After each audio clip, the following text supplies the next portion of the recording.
नमस्ते Australia.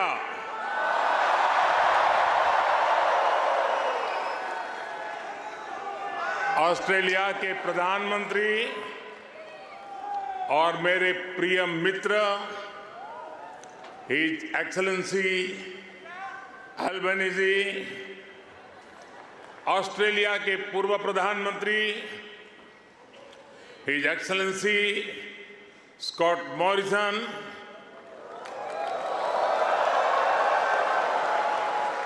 New South Wales के premier Chris Minns, foreign minister Penny Wong, communication minister Michelle Rowland, energy minister Chris Bowen, leader of opposition Peter Dutton, assistant foreign minister Tim Watts, New South Wales के उपस्थित मंत्रिमंडल के सभी आदरणीय सदस्य, Parramatta से संसद सदस्य डॉक्टर एंड्रयू चार्ल्टन, यहां उपस्थित ऑस्ट्रेलिया के सभी संसद सदस्य, मेयर, डिप्टी मेयर, काउंसिलर्स और ऑस्ट्रेलिया में रह रहे प्रवासी भारतीय जो आज इतनी विशाल संख्या में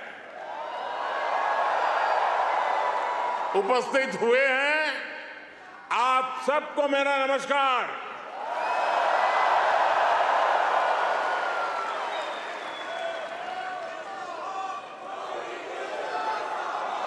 First of all, I acknowledge the traditional custodians of the land that we are meeting here on today.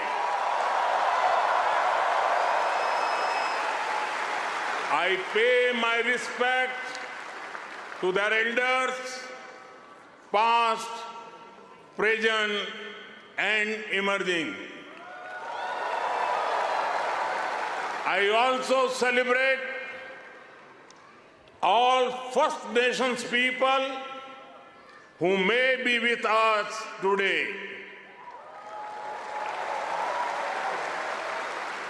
Friends,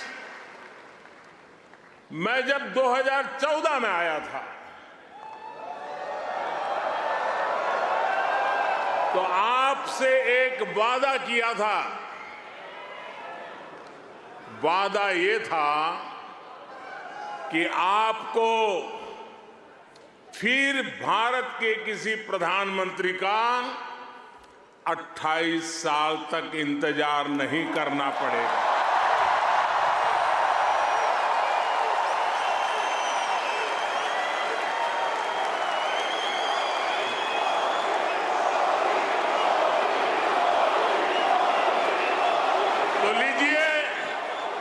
यहां सिडनी में इस ऐना में मैं फिर हाजिर हूं और मैं अकेला नहीं आया हूं।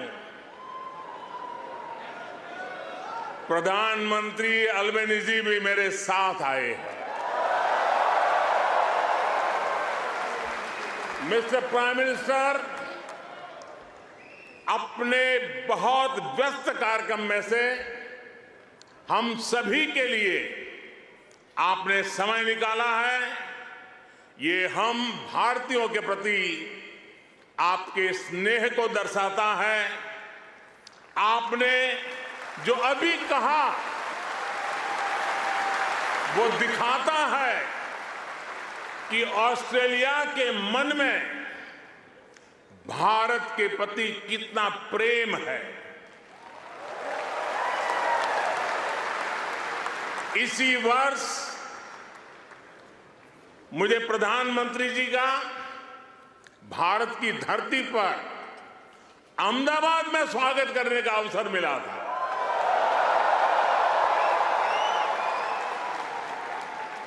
आज उन्होंने यहां लिटिल इंडिया के फाउंडेशन स्टोर को अनवील करने में मेरा साथ दिया है। मैं उनका बहुत बहुत आभार व्यक्त करता हूं। Thank you my friend Anthony.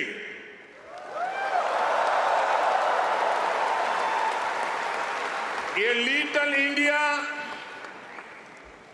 Australia के विकास में भारतीय समुदाय के योगदान का भी एक रिकॉग्निशन है। मैं न्यू साउथ वेल्स के प्रीमियर, पैरामाटा शहर के मेयर, डिप्टी मेयर और काउंसिलर्स को इस विशेष सम्मान के लिए धन्यवाद देना चाहता हूं। साथियों, मुझे खुशी है कि न्यू साउथ वेल्स में प्रवासी भारतीय समुदाय से कई लोग सार्वजनिक जीवन में सक्रिय भागीदारी कर रहे हैं, अपनी पहचान बना रहे हैं।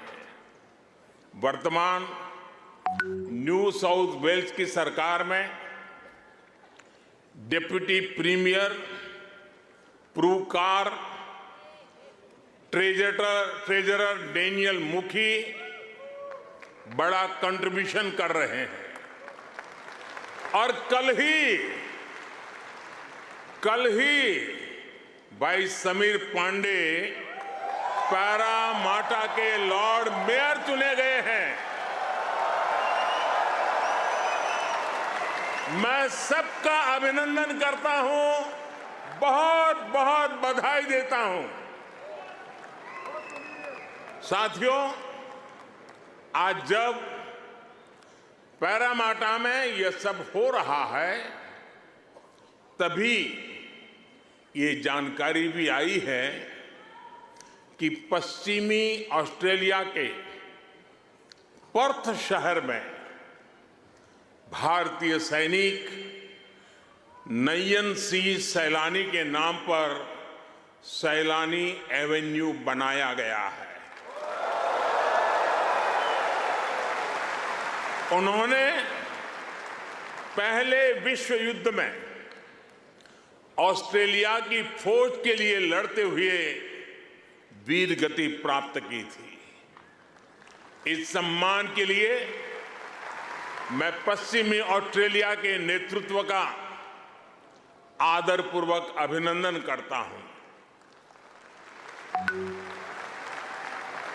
साथियों, एक समय था जब कहा जाता था कि भारत ऑस्ट्रेलिया के संबंधों को 3C डिफाइन करते हैं। ऐसा पहले कहा जाता था। ये कौन से 3C हैं? कॉमनवेल्थ, क्रिकेट और करी।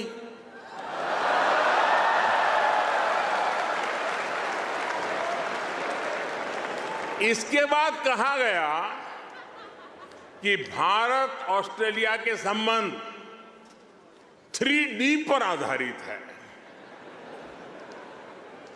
डेमोक्रेसी, डायस्पोरा और दोस्ती।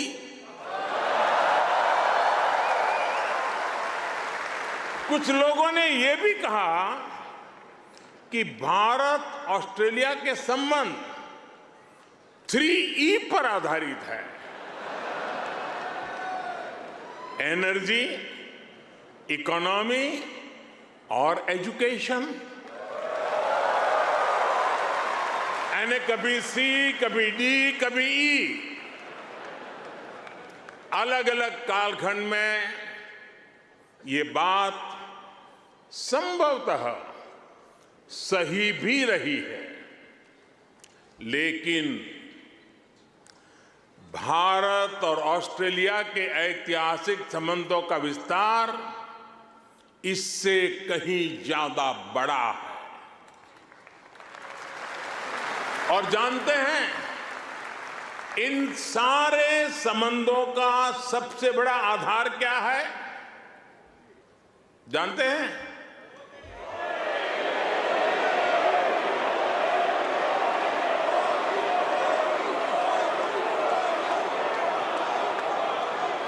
जी नहीं,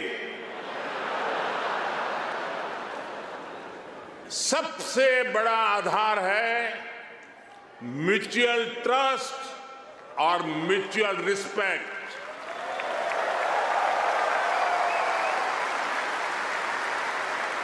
ये म्यूचुअल ट्रस्ट और म्यूचुअल रिस्पेक्ट सिर्फ भारत ऑस्ट्रेलिया के डिप्लोमेटिक रिश्तों से विकसित नहीं हुआ है।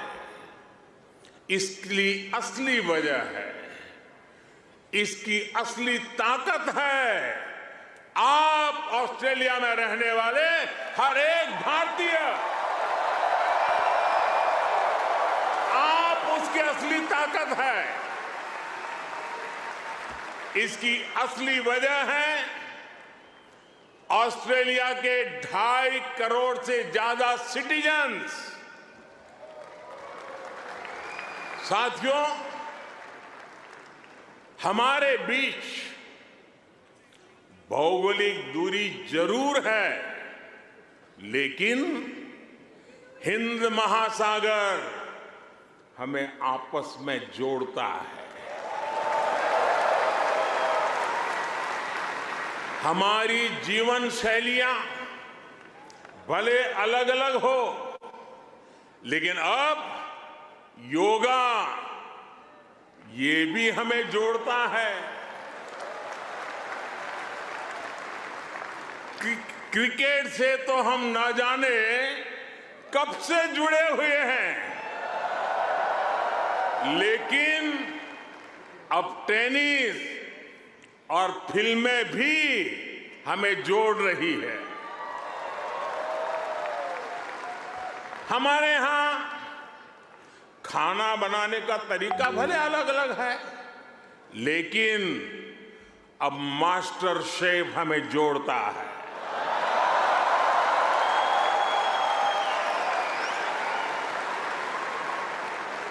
हमारे यहां पर्व त्योहार भले अलग अलग मनाए जाते हैं, लेकिन हम जुड़े हुए हैं दिवाली की रौनक से,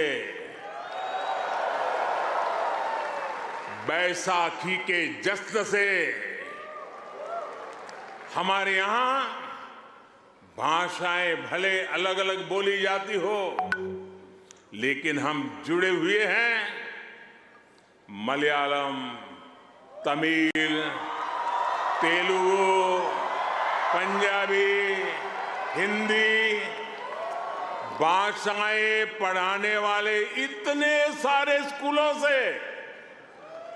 साथियों, ऑस्ट्रेलिया के लोग, यहां के निवासी इतने विशाल हृदय के हैं, दिल के इतने अच्छे और सच्चे हैं कि भारत की इस विविधता को खुले दिल से स्वीकारते हैं।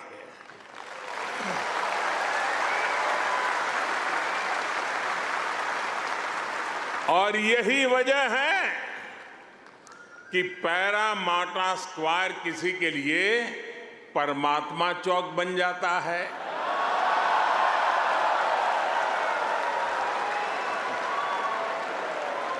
विक्रम स्ट्रीट भी विक्रम स्ट्रीट के रूप में मशहूर हो जाती है, और हैरिस पार्क कई लोगों के लिए हरीश पार्क हो जाता है।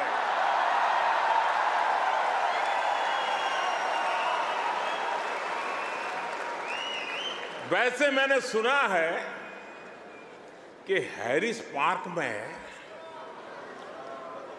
चटका की चाट,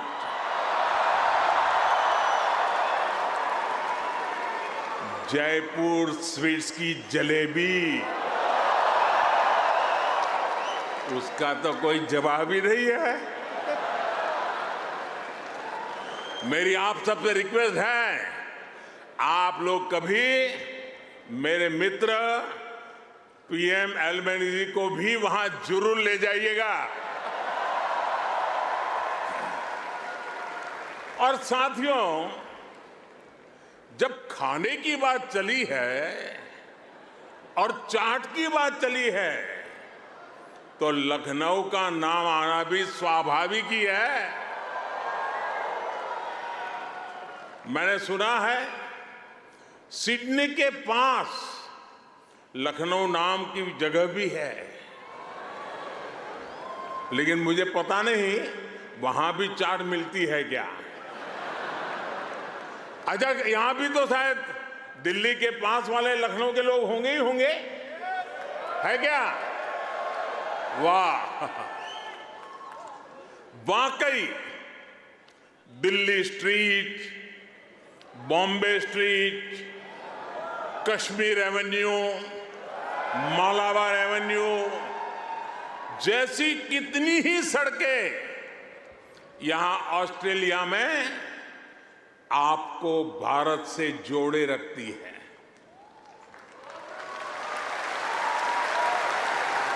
मुझे बताया गया कि अब तो ग्रेटर सिडनी में इंडिया परेड भी शुरू होने जा रही है। मुझे जानकर भी बहुत अच्छा लगा कि यहां आप सबने आजादी का अमृत महोत्सव भी बहुत धूमधाम से मनाया है। यहां की कई सारी सिटी काउंसिल में बहुत सारे कार्यक्रम किए गए हैं।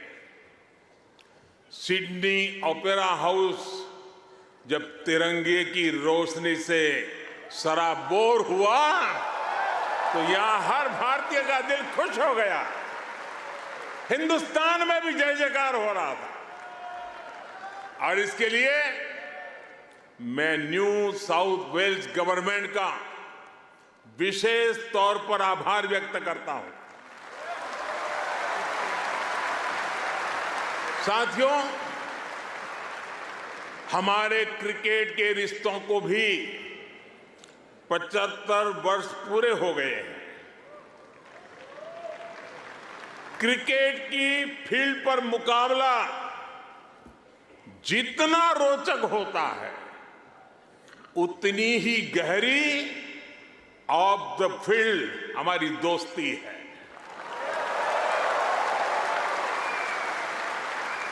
इस बार तो ऑस्ट्रेलिया की अनेक विमेन क्रिकेट प्लेयर भी पहली बार भारत में आईपीएल खेलने आई थी।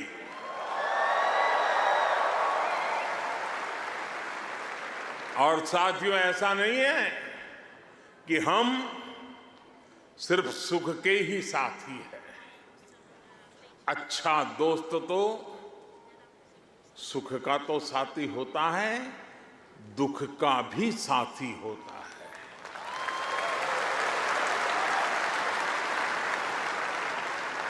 पिछले साल जब महान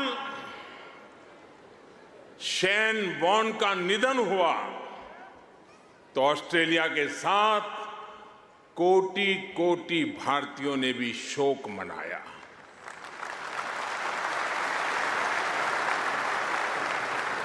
ये ऐसा था जैसे हमने अपना कोई खो दिया है। साथियों, आप सभी यहां ऑस्ट्रेलिया में हैं, यहां के विकास को देख रहे हैं। आप सभी का एक सपना रहा है कि हमारा भारत भी विकसित राष्ट्र बने।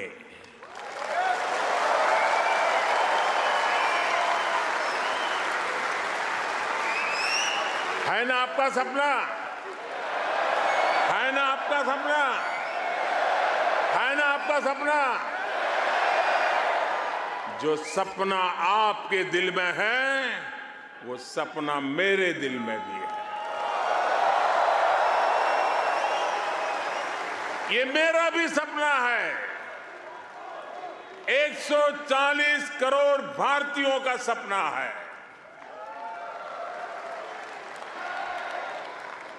साथियों, भारत के पास सामर्थ्य की कमी नहीं है। भारत के पास संसाधनों की कमी भी नहीं है। आज दुनिया की सबसे बड़ी और सबसे युवा टैलेंट फैक्ट्री जिस देश में है वो है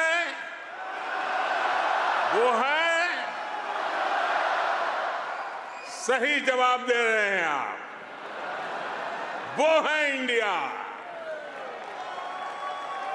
मैं ये बात फिर दोहरा रहा हूं, आज दुनिया की सबसे बड़ी और सबसे युवा टैलेंट फैक्ट्री जिस देश में है वो है।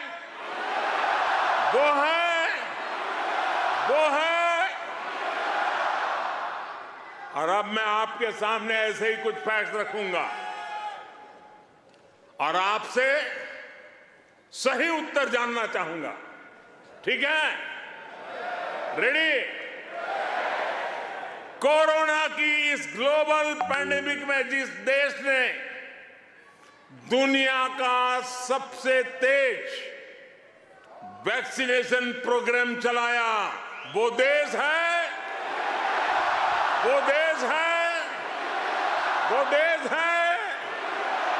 आज जो देश दुनिया की फास्टेस्ट ग्रोइंग लार्ज इकोनॉमी है वो है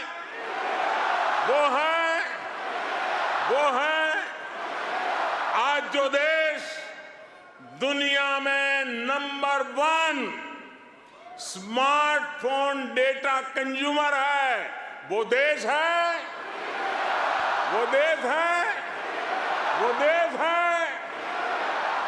आज जो देश फिनटेक एडॉप्शन रेट में नंबर 1 है वो देश है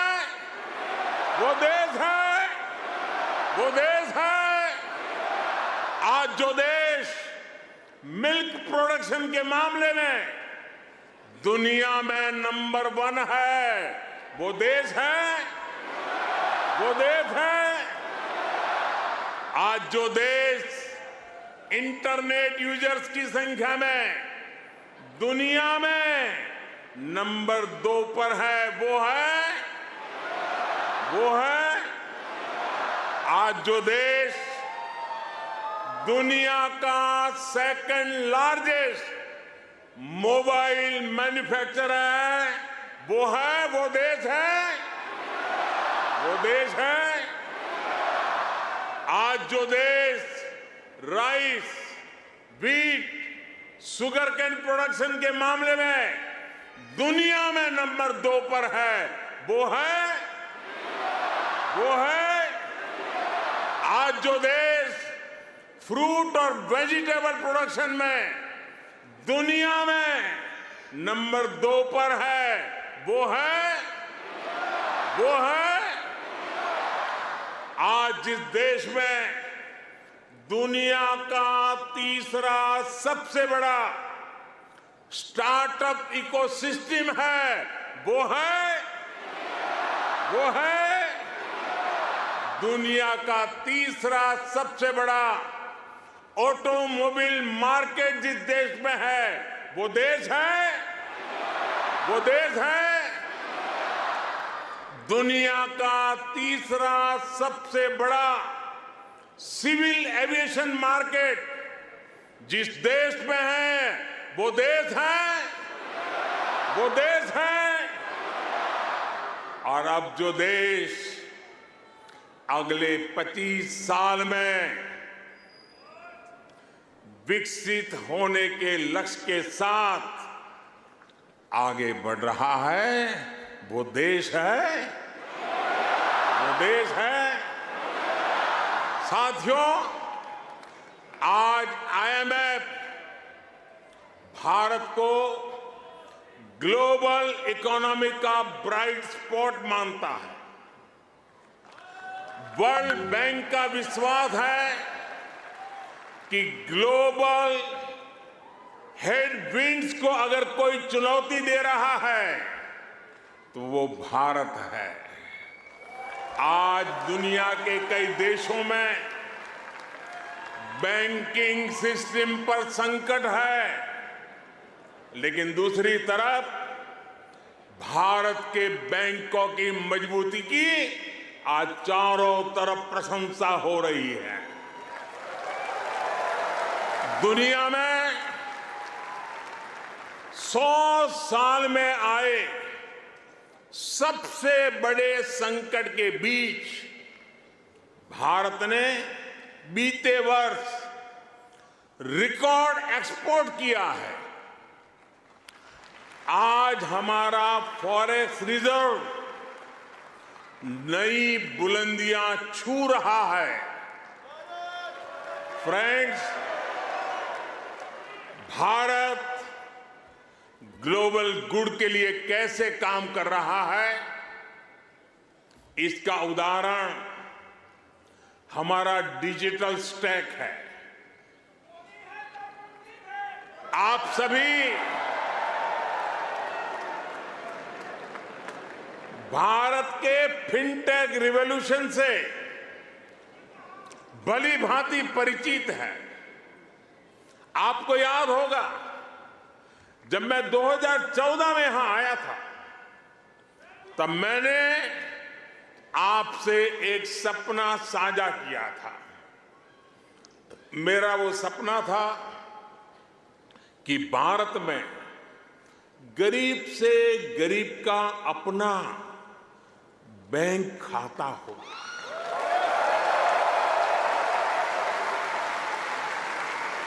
आपको गर्व होगा दोस्तों, आपको गर्व होगा कि पिछले 9 वर्ष में हमने करीब 50 करोड़ भारतीयों के यानी करीब 500 मिलियन बैंक अकाउंट खोले हैं।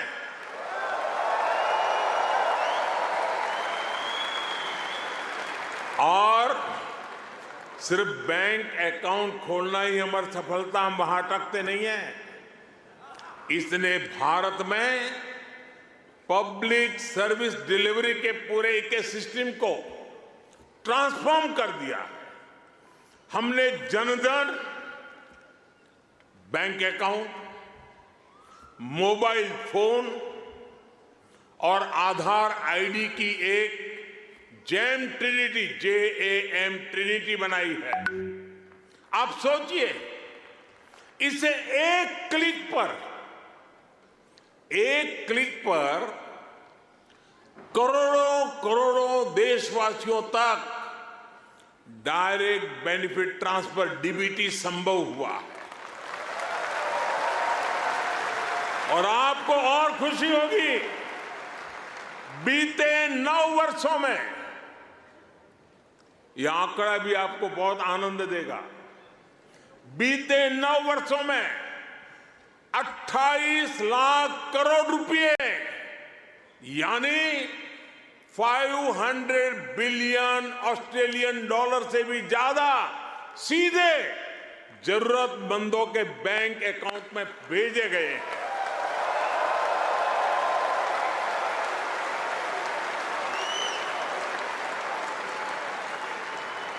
कोरोना के समय में बहुत से देशों को अपने नागरिकों को पैसे भेजने में मुश्किल आई थी, लेकिन भारत उन देशों में था जो एक क्लिक पर ये काम पलकों में कर रहा था।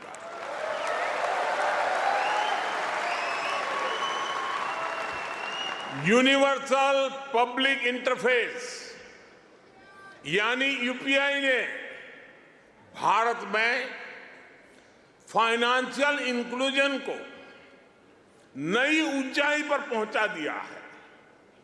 आज दुनिया के 40%, 40% रियल टाइम डिजिटल पेमेंट्स अकेले भारत में होते हैं।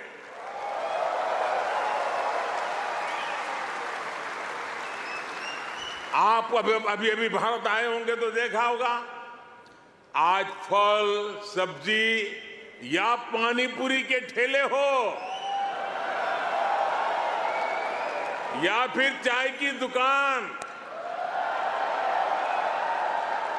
सब जगह डिजिटल ट्रांजैक्शन हो रहा है।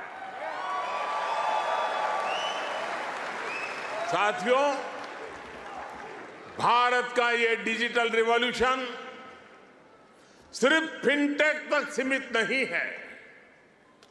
भारत आधुनिक व्यवस्थाएं बना रहा है,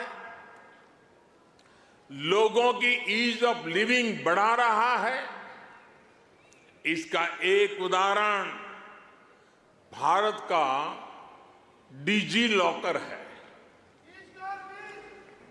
इसमें ड्राइविंग लाइसेंस से लेकर डिग्री और प्रॉपर्टी के पेपर्स तक जो भी सरकार इश्यू करती है वो इस डिजिटल लॉकर में जनरेट होते हैं। करीब सैकड़ों तरह के डॉक्यूमेंट्स डिजिटल लॉकर में रिफ्लेक्ट होते हैं। आपको फिजिकल कॉपी स्टोर करने की जरूरत नहीं है, बस एक पासवर्ड काफी है। और इससे 15 करोड़ से ज्यादा यानी 150 मिलियन से भी ज्यादा भारतीय जुड़ चुके हैं। इस तरह के कितने ही डिजिटल प्लेटफॉर्म आज हर भारतीय को पावरफुल बना रहे हैं, ताकतवर बना रहे हैं।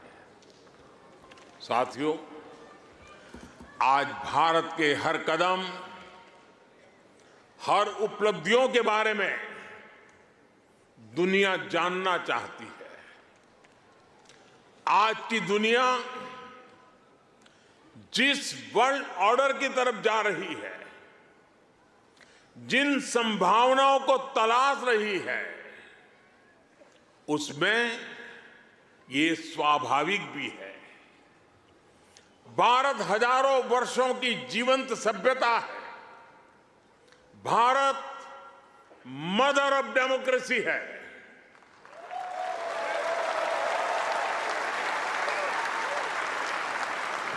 हमने समय के अनुसार खुद को ढाला है, लेकिन अपने मूल सिद्धांतों पर, फंडामेंटल्स पर हमेशा टिके रहे हैं। हम राष्ट्र को भी एक परिवार के रूप में देखते हैं और विश्व को भी एक परिवार मानते हैं। वसुधैव कुटुंबकम। और इसलिए जब भारत अपनी G20 प्रेसिडेंसी की थीम तय करता है तो कहता है अपने आदर्शों को जीने का उसका स्वभाव देखिए। G20 प्रेसिडेंसी में भारत कहता है one earth, one family, one future.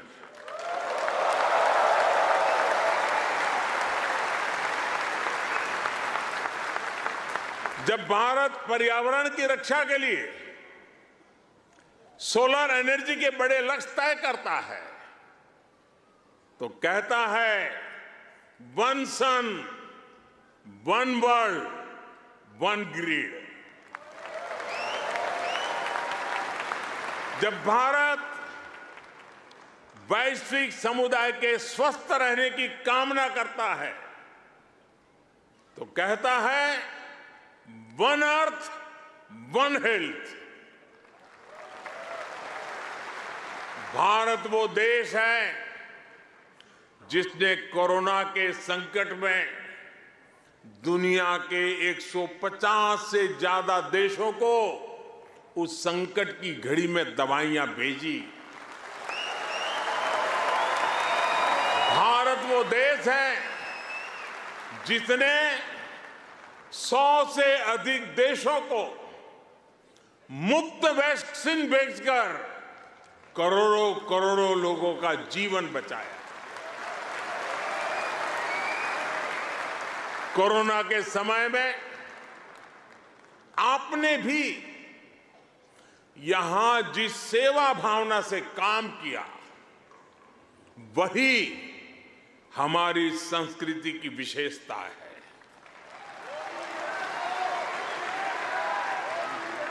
आज शहीदों के सरताज पंचम सिख गुरु श्री गुरु अर्जुन देव जी का शहीदी पर्व है। हमें गुरु जी के जीवन से सभी की सेवा करने शिक्षा मिलती है। गुरु अर्जुन देव जी ने ही दसंध प्रणाली शुरू की थी। इसी प्रेरणा से कोरोना के दौरान भी कितने ही गुरुद्वारों के लंगर ने यहां लोगों की मदद की। इसी दौर में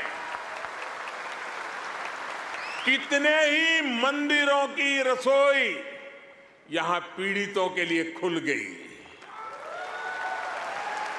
ऑस्ट्रेलिया में रहकर पढ़ाई कर रहे स्टूडेंट्स भी बड़ी संख्या में लोगों की मदद के लिए आगे आए।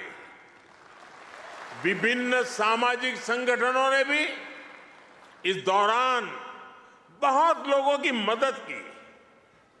भारतीय कहीं भी रहे, एक मानवीय भाव उनमें समाहित रहता है। साथियों, मानवता के हित में ऐसे ही कार्यों के कारण आज भारत को फोर्स ऑफ ग्लोबल गुड कहा जा रहा है। जहां कहीं भी कोई आपदा होती है, भारत मदद के लिए तैयार मिलता है। जब भी कोई संकट आता है, भारत समाधान के लिए तत्पर रहता है। आज चाहे इंटरनेशनल सोलर अलायंस के द्वारा सौर ऊर्जा का उपयोग बढ़ाना हो, चाहे आपसी सहयोग के माध्यम से डिजास्टर रिजिलिएंट इंफ्रास्ट्रक्चर तैयार करना हो, चाहे इंटरनेशनल बिग कैट अलायंस को नेतृत्व देना हो, भारत ने हमेशा अलग अलग देशों को एकजुट करने के लिए एक बाइंडिंग फोर्स की तरह काम किया है। अभी अभी जब तुर्की में भूकंप ने तबाही मचाई, तब भारत ने ऑपरेशन दोस्त के द्वारा मदद का हाथ बढ़ाया। भारत अपने हितों को सबके हितों से जोड़कर देखता है। सबका साथ, सबका विकास, सबका विश्वास और सबका प्रयास, ये हमारी डोमेस्टिक गवर्नेंस का भी आधार है और ग्लोबल गवर्नेंस के लिए भी यही विजन है। साथियों, आज भारत और ऑस्ट्रेलिया के बीच स्ट्रेटेजिक पार्टनरशिप निरंतर गहरी हो रही है। हाल में ही हमने इकोनॉमिक कोऑपरेशन और ट्रेड एग्रीमेंट ECTA एकता साइन किया है। अनुमान है इससे दोनों के बीच ट्रेड अगले 5 वर्ष में 2 गुने से अधिक हो जाएगा। अब हम कॉम्प्रिहेंसिव इकोनॉमिक कोऑपरेशन एग्रीमेंट पर काम कर रहे हैं। हम रिजिलिएंट और रिलायबल सप्लाई चेन्स का निर्माण कर रहे हैं। इससे दोनों देशों के बिजनेस को बल मिलेगा ही, दुनिया को भी नया विश्वास मिलेगा। आज भारत और ऑस्ट्रेलिया के बीच कई डायरेक्ट फ्लाइट्स हैं। बीते वर्षों में फ्लाइट्स की संख्या बढ़ी है। आने वाले दिनों में इनकी संख्या और बढ़ेगी।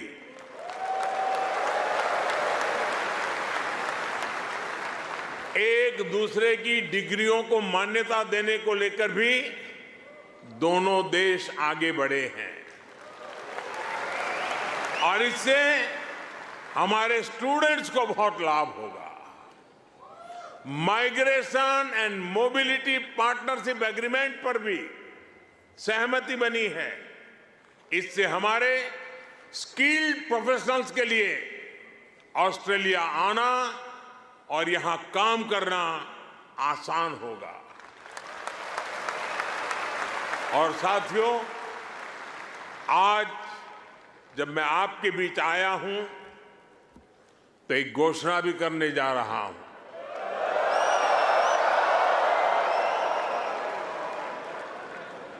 ब्रिस्बेन में भारतीय समुदाय की बहुत समय से जो मांग थी, अब उसे पूरा किया जाएगा। जल्द ही ब्रिस्बेन में भारत का एक नया कॉन्सुलेट खोला जाएगा।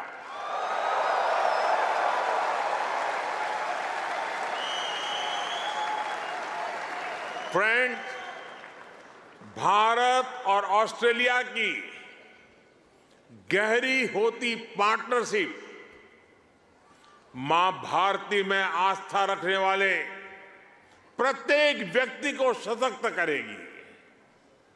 आपके पास टैलेंट है, अपनी स्किल की ताकत है और साथ ही अपने कल्चरल वैल्यूज भी है।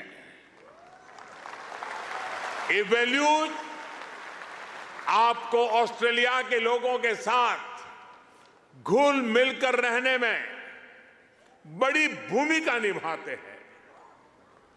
मैं कल ही पापुआ न्यू गिनी से आया हूं।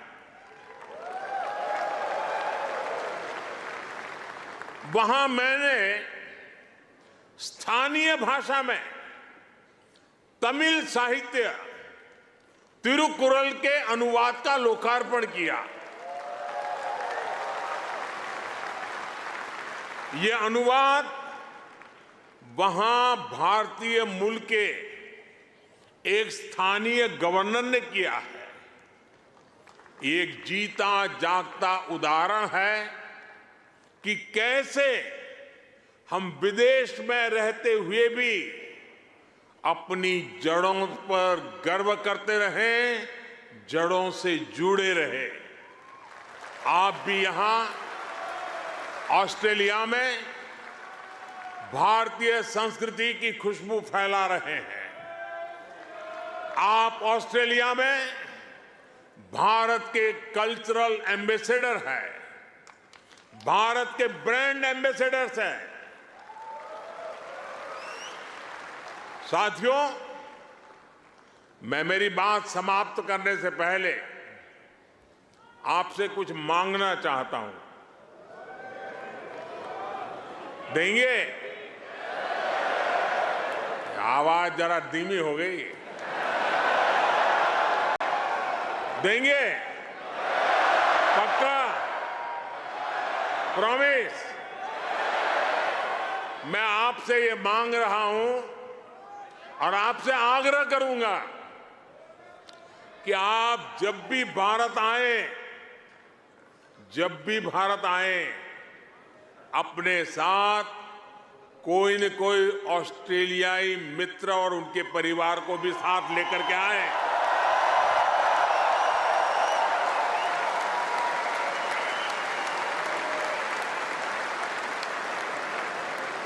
इससे उन्हें भारत को समझने का, जानने का और ज्यादा बेहतर मौका मिलेगा। आप इतनी बड़ी तादाद में आए, लंबे अरसे के बाद आपको मिलने का मौका मिला। आप सब बहुत स्वस्थ रहिए, खुश रहिए, आनंद से रहिए। एक बार फिर से आप सभी का बहुत बहुत धन्यवाद। मेरे साथ बोलिए, भारत माता की, भारत माता की, भारत माता की, भारत माता की। बहुत बहुत धन्यवाद।